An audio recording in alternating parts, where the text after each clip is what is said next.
I have been to this courthouse or others in whichever city I have lived in for a variety of reasons. To pay parking tickets, to get a passport, to register my clergy credentials for officiating weddings, to witness and sit in on the jail trust oversight committee, for jury duty.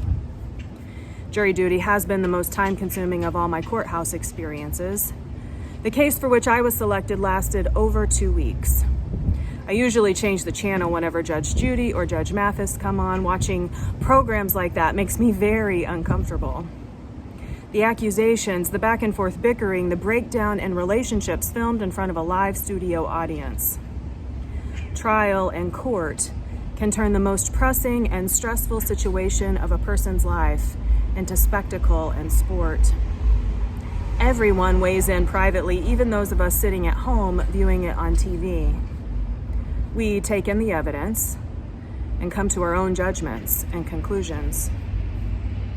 When I lived in Berkeley, California, there was a common bumper sticker on many cars. It said, "No justice, no peace. No justice, no peace, KNOW. The first half of that phrase is a common chant recited at almost every protest I've ever been to.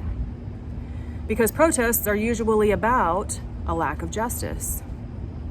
Justice or lack thereof is something that has plagued every human community since the beginning of time. What is right and what is wrong? What is fair and what is unjust? How do we punish those who break the law?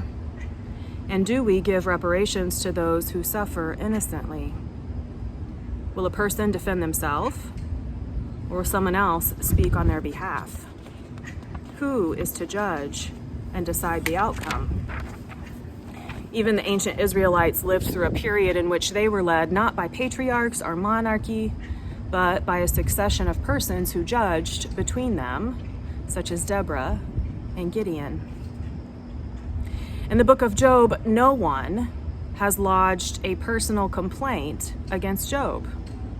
No one has come forward to proclaim, "Job has wronged me." On the contrary, even God states that Job is blameless. And yet, despite a lack of eyewitnesses, Eliphaz, Bildad, Zophar, and Elihu set up court among the dust and ashes in what remains of Job's estate. They hurl accusations against their friend. Job's life circumstances make no sense given their current understanding of God and how the world is supposed to be governed. 3 cycles of arguments are launched, and Job has obviously given up the right to remain silent.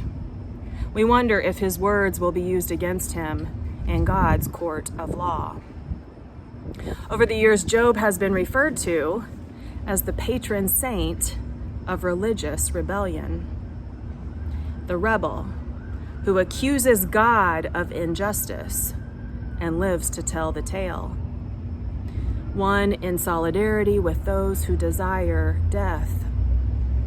Throughout his rebuttals, Job states the following. To his friends, he says, "I have understanding as well as you. I am not inferior to you." He looks to creation for wisdom, saying, "But ask the animals, and they will teach you. The birds of the air, and they will tell you. Ask the plants of the earth, they will teach you. The fish of the sea will declare to you." To Eliphaz, Bildad, and Zophar, will you speak falsely for God and speak deceitfully on God's behalf? What provokes you to keep on talking? I could also talk as you do if you were in my place. I could join words together against you and shake my head at you. Why do you, like God, pursue me, never satisfied with my flesh? For I know that my Redeemer lives. After my skin has been destroyed in my flesh, I shall see God, whom I shall see on my side. At the end of a very long day in court, Job makes his final statement and closing arguments throughout chapters 29 through 31. Job speaks directly to God, demanding to know why his cries have not been answered.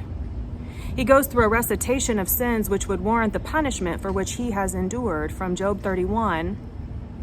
If I have withheld anything that the poor desired, from my youth I reared the orphan like a father. From my mother's womb I guided the widow. If I have seen anyone perish for lack of clothing, or a poor person without covering, if I have made gold my trust, or called fine gold my confidence, if I have rejoiced because my wealth was great, or because my hand had gotten much, if I have rejoiced at the ruin of those who hated me, or exulted when evil overtook them. The stranger has not lodged in the street.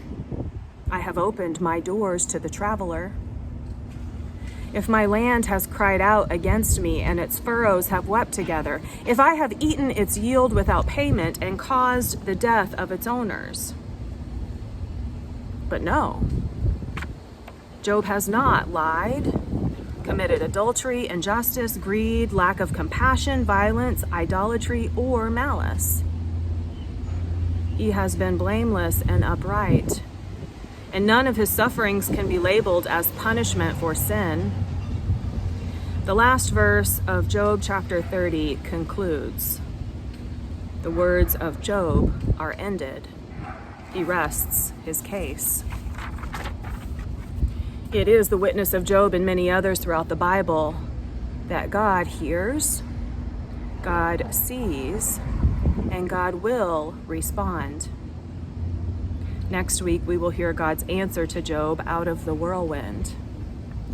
Of course, we desire a straightforward accounting for Job's suffering and for ours.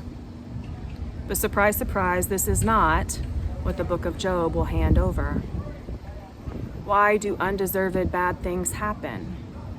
We've been trying to figure that one out for millennia. Some hold tightly to the philosophy that everything happens for a reason. Others look to karma as a possible explanation. What goes around comes around. Perhaps there will be divine justice at the end of time, an afterlife which separates the sheep from the goats, or divine and ultimate forgiveness, mercy, and grace. It is Job who proclaims, "I know that my Redeemer lives." In the meantime, we do our best to address injustice here and now. Is it fair to ask children and teachers to return to the classroom in the midst of a pandemic when safety cannot be guaranteed? Is it fair to expect parents to both work for a living and simultaneously care for children at home during coronavirus? Is it fair for people to cite personal freedom against mask wearing in public when not wearing a mask is proven to endanger lives? Is it fair to hold people in the OKC County Jail for months or years on end, children even, with inhumane conditions, and all before one has been convicted of a crime? Is it fair for Julius Jones to be executed when evidence persists that he is innocent of the crime for which he is imprisoned? We have experienced a lack of peace whenever there is a lack of justice. There is something within us which recognizes that's not fair and desires justice to roll down like waters and righteousness like an ever-flowing stream. I have found a friend in Job, patron saint of religious rebellion. Job cries out. Job speaks to God. Job is heard. We can do the same. May it be so. Amen.